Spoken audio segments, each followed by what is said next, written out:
We've been through it all together. We've lived so many things. Cue montage and send music.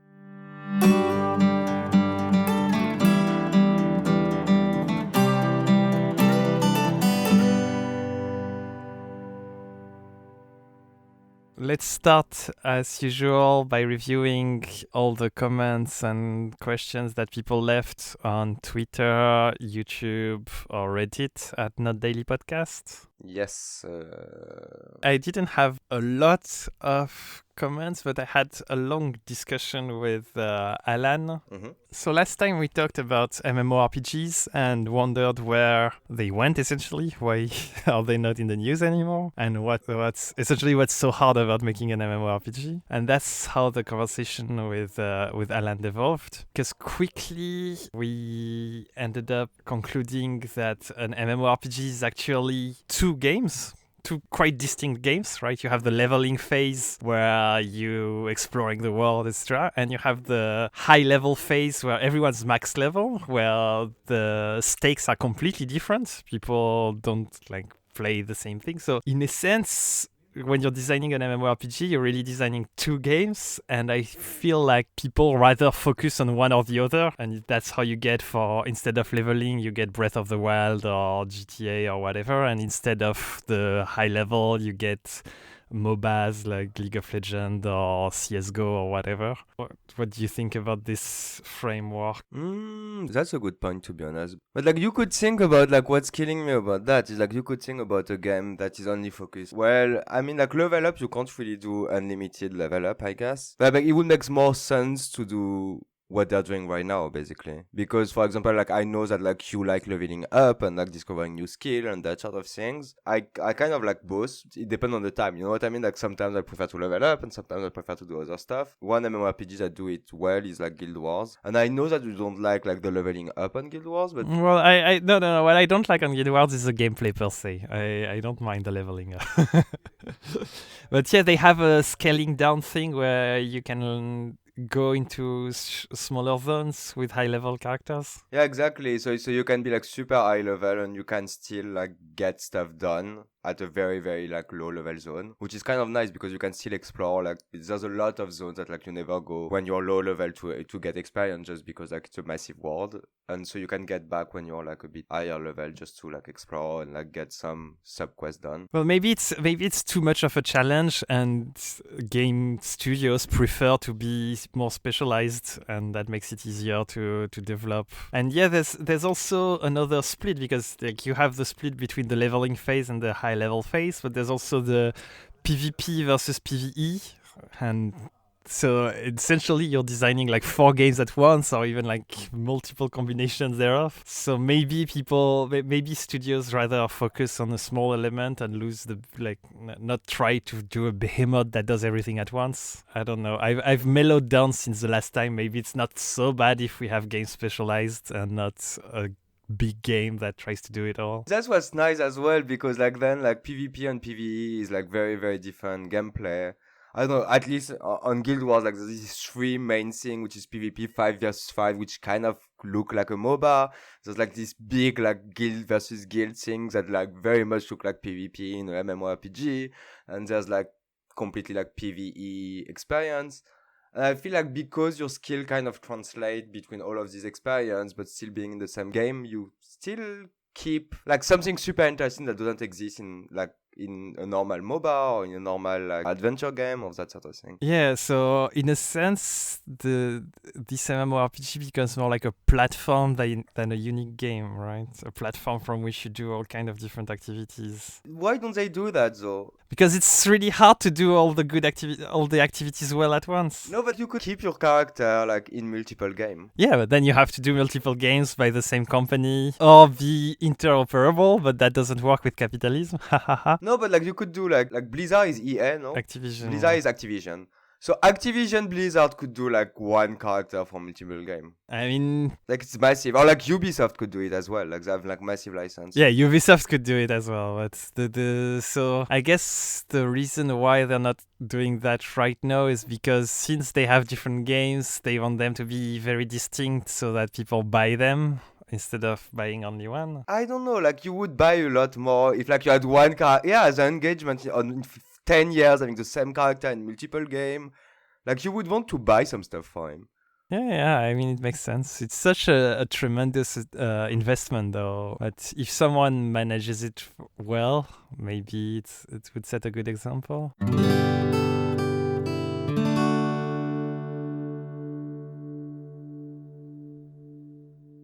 Okay, in other gaming news, and I just like nothing, it's not correlated at all, but I just want to say it. Pokemon Snap 2 has been announced, and I'm super excited about it. I can't wait to see how they're gonna fuck this up. Very. They can't fuck it up. Like it's like they just can't fuck it. It's not fuckable. Yes, which is they can't fuck it up and they will, so that makes it so interesting. I don't know. I'm super like it's literally the only game that I've been waiting for. All the other game is like, oh okay, it's a new game. Like let's try it. But this one, I've been like, I really hope that they're doing a new one, like on a phone and like the DS. The DS was perfect for it. You're setting up yourself for disappointment. The more expectations you have. It's not really high expectation. Like they just need to put Pokemon and I can take picture of them and Professor Shen say like, oh, it's a shitty picture.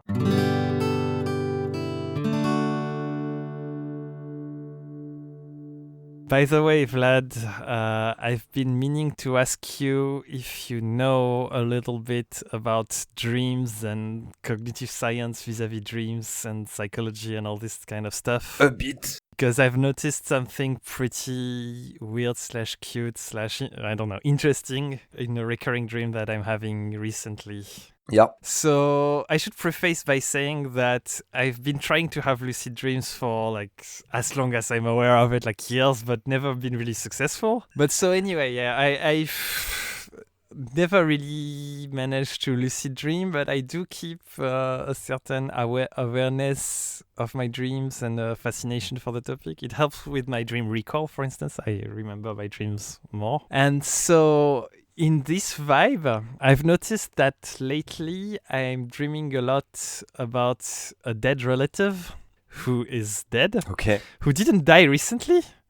So it's not, I don't know why I'm starting this up right now. Maybe it's replacing my other recurring dream, but we can talk about that some other time. But anyway, so the interesting part is that in the dream, like you would in a dream, the people move around and they talk and they interact. And so that's what I experience as my dream self. But there's also a part of me that is extremely aware that this person is dead and that it should not happen. So he's supposed to be dead, you mean? No, he's dead. Not like, oh, they came back to life. Okay. No, it's like, why is a corpse walking and interacting with me? Like this kind of stuff. But so in my dream, there is really like a dichotomy between the me who is acting, the part of the brain that's simulating the environment and doing its story, and another part of my brain who says like, this is not possible, this should not happen, don't touch him, he's gonna like crumble. And so the part that pisses me off so much is that this doesn't seem to work as a trigger for lucid dreaming. You'd think that a dead person is walking, like, oh, it's a dream, like blah blah blah. Yeah. But I think I'm very like adaptive, and I can sponge off a lot of circumstances. But that's a bit weird because like what I understood first is he is a living human being and he's just like, you know, that he's supposed to be dead, which is completely different than he's a dead corpse walking and talking. I mean, yeah, so I think in your two examples it's more like the first one, the former, because it's not like a rotting corpse or anything. He's just acting normally. It's just, I know that he's supposed to be dead. I know that he's dead, not supposed to be dead. Yeah, exactly. It's super different than like he's dead but alive. And I feel like this differentiation is like super interesting, but I don't really know. It's Schrödinger's dream. Yeah, no. Yeah, but it's also maybe why it's not a trigger, because it doesn't go against it goes against the belief of like a corpse can't talk and blah blah, but it's still a corpse, and you know that, so there's not that much distance. Yeah, I guess the part that registers the state of the world is really happy, and the part that simulates the story is really happy, but they don't. Yeah. Nobody's raising a flag. Because like that's what I was talking about. I also have a recurring dream that is like kind of like that, but a bit less corpsey. So yeah, my dream is I'm going through my last year of high school, and I need to redo like the baccalaureate. A high school diploma. Yeah. So I'm repassing my high school diploma, but I'm fully aware that I already have it. But usually there's some things that explain it. So actually the first time they saw that like there was a mistake 10 years ago, and like you need to repass it because like there was this mistake 10 years ago, or you need to repass your baccalaureate, a different one, so like the literature one and not the scientific one, because whatever. So I'm fully aware that like it makes no sense, and I can think about like in the dream why it makes no sense. But I'm still like going through the process of doing the exam and blah blah. It's interesting. So yeah, there is really, I think, some common ground here between your story and mine. Between the difference between what we know should be and what we actually do. I think that's like, there's a really, really cool book about how dream works, like a neuroscientific book. It's been quite a long time that I've read it, like maybe 4 or 5 years. So I'm not like fully remembering everything. But what it was saying is basically your cerebellum is firing like completely randomly during REM, which activates random pattern in your hippocampus. And then it goes to your neocortex that tries to make sense of like this randomness. And like this guy is completely against Freud. But what I find interesting is like if you read the book, like it actually goes with Freud, because it says there's no significant, but like there's actually significant in how your neocortex makes sense of everything, because it creates new patterns. So like trying to figure out how and why, like kind of like follow what Freud was saying. Basically, like there's not one meaning, that's like what your brain is doing. The meaning is what your brain is doing with the dream. So I found it quite interesting, and that would make sense with like what we're living through in our dream as well. I figured that was conceptually something like that going on. Yeah, two distinct parts, but I found it really cute to see how this experience, well, how you can really experience those two different mechanisms in the brain. That there's really like two different voices in my brain saying contradictory things, which you don't get to experience that often. Well, yeah, when you're conscious, not really. I think like that's it with dreams. Like the one part is kind of you're unconscious. Like these things are not very, like basically the stories that you're saying is usually like the unconscious part of your brain that is like doing the work. But like because you're living through that unconscious system, like you know what I mean? Like it's a bit. That reminds me of a kind of a metaphor I was trying to explore in a short story I wrote, not so recently, but that what if, in your brain there's all these subsystems, but when you're awake there is your self that is really dominating the conversation.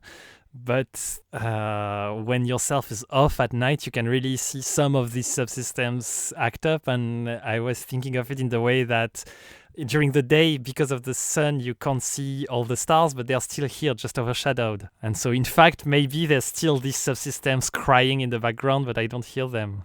That's what's cool about meditation. Because it makes you aware of these subsystems. Is that it? Yeah, like that's the whole goal of it. Like it's like let the thought like go through your consciousness, but don't think about them. It's not about not thinking. It's just about like not going through them. Like it's just like popping up in your head, and like you're just letting it go through your head. Do you think I currently have a subsystem that is suffering torture in my brain? I don't I'm think just like so. ignoring it. I don't think so. If it was crying torture, you wouldn't do that. You would be in your bed like sleeping and not like being able to do shit. Well, I don't know. Maybe it's a very small subsystem, and I do a lot of other things. Maybe I have in my brain a subpart that's identical than the brain of a rat that's being like run over by a car. Maybe. I don't see why, because like if you don't, like, you know what I mean? Why that would be like conceptually. I mean, you have all the element to do it. Like, you know what I mean?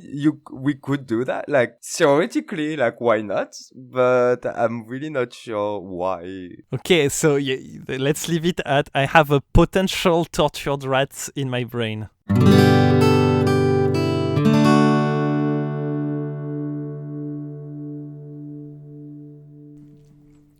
This episode is brought to you by Birds. Do you find the sky around you a bit empty?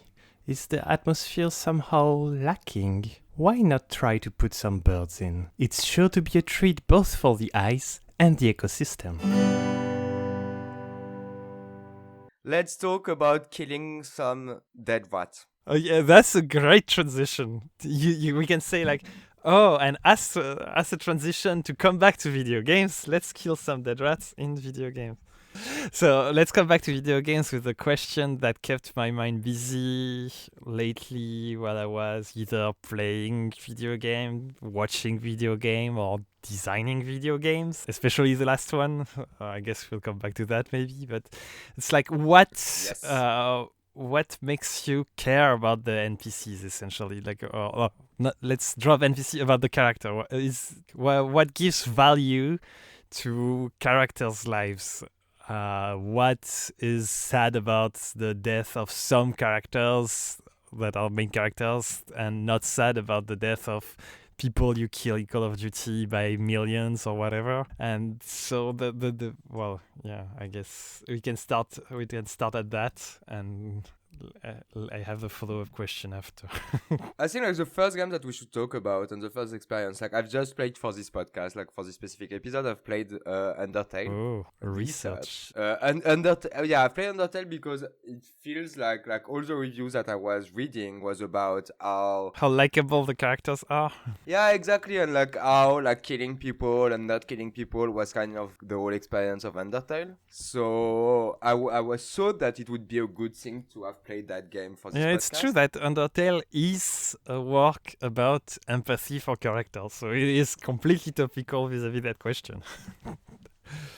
The thing with Undertale is like I didn't feel it at all. What it's not doing well, I think, is like the thing about picking what to kill and what not to kill could be a super interesting choice, but it's not that. It's just like either you kill everyone, either you don't kill anyone, or either like you have the experience of like I don't know if I cannot kill that person, so I'm killing him. But it's not really a choice. Like you made no choice, you just didn't know. So it was not like story based. It was just like gameplay based. Like okay, I'm not sure I can like survive without killing it. I'm killing him. And like what's not interesting is this choice is never made clear except right at the end. Yeah, that's true that you're never pushed to choose a character over the other, right? Either you spare everyone or kill everyone. Or I don't know anyone who did a run by killing half of the character and leaving only their favorites. So I was a bit disappointed by it. I don't think it says that much about why would you want not to kill anyone, except like one of the big first things that we can say is like gameplay can be a part of it. Yeah, but then you don't value the NPC per se. You value. Oh, that's exactly my sub question I had.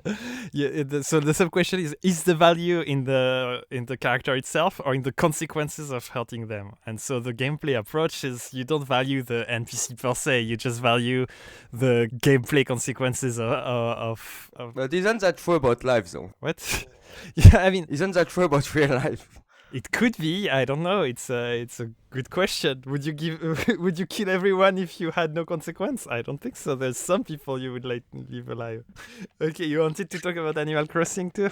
Because like that's one of the biggest empathy moment I got in a game in a long time. So basically, in Animal Crossing, if you didn't play in the new Animal Crossing, you have like tons of villagers that can live on your island, and like it's kind of random. So you get these random people like living on your island. The thing is like the whole point of the game is making you the creator of the island. So you create everything, you plot like where you put the house, you can terraform the island to make it like exactly as you want. Like it's really like the whole game is pushing you to make like the perfect island, like the island of your dream, and like really feeling that it's your own. Mm-hmm. And so when you have like that disgusting character coming that you really don't like, so they all like all the 400, I don't know how many villagers are, but like all villagers have like different personality and different like face. There's different animals, so like there's monkey, pig, blah blah blah.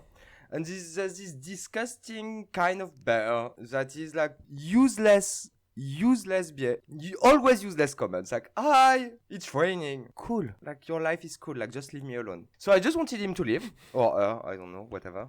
And so I've looked online on how like for her to like leave, and to make someone leave you need to report her to like the little girls that like run the mayor office. Yeah. So you need to go there and say like, I don't like this person, don't like me, and I don't like her. Please do something. And then you need to hit her until like the girl like is crying, saying like, stop, please stop. And you do that like every day until like she can't take it anymore. So the only way to kick someone out of the town is to bully her into leaving. Yes. Nice. And I've done that like once. Like I've reported it once. And like this woman at the mayor office was like, ooh, I'm gonna take care about it. I'm like, ooh, that's a bit harsh. So I didn't redo it. And I hit it once with the net. And the girl was like, stop, it hurts. Or something like, and I was like, no way. Like she's staying on my island forever. I don't care. Like I can't do that. I just can't. Like it's way too hard on me. Yeah. I mean, it's clearly meant to, or accidentally meant to make you think hard about why you want them to leave. Right? Yeah, like the thing is, she just didn't look good. You know what I mean? I kind of wanted cute villagers. Wow, it looks like it puts your whole worldview into question. Good job, Nintendo. I think it's a great tool for like solving racism. Hitting people with a net? Like with simple tweaks. Okay, so how do you explain that a lot of people hit other people with worse than a net and don't feel bad about it? In games, you mean, or in real life? Both, I guess. Well, in games, I think it's really depending on the game. Like Animal Crossing is meant for you like to care about like the villagers, like to care about your island. Like, as you said at the start, like Call of Duty, like, who the fuck cares? Like, they're not really, like, they're literally, you don't think of them as even NPCs. Like, you think as, like, their target. Like, they're not human. Like, they're literally, like, pixel on the screen. And, like, and they're not behaving like humans. They're not, like, talking. They're not, like, they're moving weirdly on the map. You don't talk to them. Like, but, like, it's like in real war. Like, two soldiers that don't, like, meet each other. Like, they don't think about, like, the other guy as a human being. They won't kill them if they did. I love this episode of Black Mirror. But, like, it's actually, I think it's really true. Like, in war, like, usually what you do first is to de-anthropomorphize, like, your enemy. It's to say, like, oh, they're not human, they're pigs, they're not human, they're, like, whatever. And, like, that's the base of racism, that's the base of, like, Nazi people. Yeah. That's the base of all, like, shitty behavior, basically. It's a stepping stone in a lot of bad politics. Yeah, I don't know. I didn't think that episode would be so close to like Black Lives Matter. I mean, it's on everyone's mind, I guess, but it is an interesting parallel, because in the video games medium, you can really see a full spectrum of this, right? Either they don't try or they fail at humanizing or anthropomorphizing or creating empathy.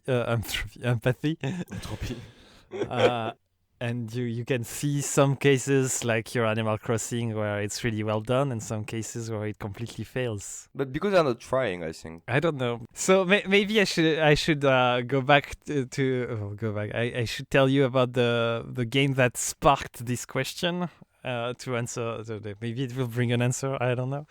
So I first thought about this question when I was playing Watch Dogs, by the game by Ubisoft. And I believe, and maybe I'm completely mistaken, I'm mixing memories, but I believe that when it was first announced, it was they had this thing like, oh, we're gonna make it so that when you kill NPCs, it's kind of GTA, it's kind of like GTA, it's a GTA type game. And they were like, when you kill people, innocent bystander, you'll have something about their lives, like a little blurb to humanize them, to know who they are. Okay. And then you'll feel bad because you see a picture of their wives and crying children. And okay. So I played that game and found that it actually didn't work at all, because instead of killing targets, you kill targets with a little blurb. And that doesn't, like, there was always like one sentence, and I get what they are trying to do. They are trying to humanize them, so the one sentence was often like a bit quirky and specific, like, oh, this guy likes to eat waffles with this coffee, or like, and just like I was there, so what, and it didn't really work for me, and I was like, and I believe it fell short for a lot of other people, if I remember the reviews correctly. Yeah, I can imagine that. Like, it's not. Yeah. So It's not much. it started for me saying like, what makes you care about some NPCs? What makes this fail and like some other NPCs, some other games work? So I think it sparked an interesting question. Like, can a game make you care about random NPC? Like, you know what I mean? A vendor in a city. Like, I don't know, a random guy like on the street. Maybe you just have to be allowed to spend time with them and know their backstory and stuff like that. You need to have like the potential of depth, basically. Well, I think you need to have the depth per se, because if you could have talked to them, like this is so good because it ties back to Undertale, because Undertale has a lot of potential of depth. Like all the bosses you killed, you can talk to them for a long time after and like romance them and spend a lot of time with them. Can you? But if you don't know that, if you don't notice that or whatever, you won't care. Well, can I romance a what? Can I go back and like talk to Undyne? Yes, the game changes completely if you let them leave. She comes back and she talks to you, and I believe you can romance all of the bosses. Okay, kind of fun. So you do have the potential for depth, but I guess potential is only good when it's explicit. I think Undertale does a bad job at discovery of potential. Some of it is really hard to discover. But I think in Undertale, what's kind of missing is like you don't spend that much time with any character except the two skeletons, and I think that's also like part of it. Like because it's such very discrete moment, even when you take like Son and Papyrus, like it's very discrete. Like you spend like 5 minutes with them and then they disappear, and then you re-spend 5 minutes with them. There's no real continuity, and your choice when you're speaking to them are no real choice. Like it's like, do you want to go on a date with me? Yes, no. And if you say yes, it's like, okay, yes. Like it doesn't feel like you have any choice, basically. It's interesting because you keep bringing choice on the topic, and a priori before starting the discussion, I wouldn't have thought or noticed that there would be any kind of link between choice and empathy. But actually, this seems to matter, right? You need some kind of free will to be invested in a relation, and time and shared activities is certainly a big part of it. It's funny because it makes me think of the real world, where these characteristics that you just said are actually really big factors in building relationships. It makes me think about another video game experience that I had, which is like Pokemon. And one time I played Pokemon when like if my Pokemon were actually dead, I couldn't revive them, and I felt very strong about that. Like at the end, like the like I really loved is a strong word, but like I really were really attached to these 6 Pokemon. I was like, I really don't want them to die. And not because I was super high level, not because, just because we did this whole like adventure together. I was like, no, we're finishing that together. I am so glad you're bringing this up, because this is called the Nuzlocke Challenge, and it's a really great example because it's the exact same game, right? Exact same game, exact same story. Yeah. The only thing that changed is your death is permanent, so you can't revive your Pokemon, and that clearly creates a strong emotional bond, and everyone's saying the same thing. So that's really precious, this kind of A/B testing to narrow down on really what the difference is.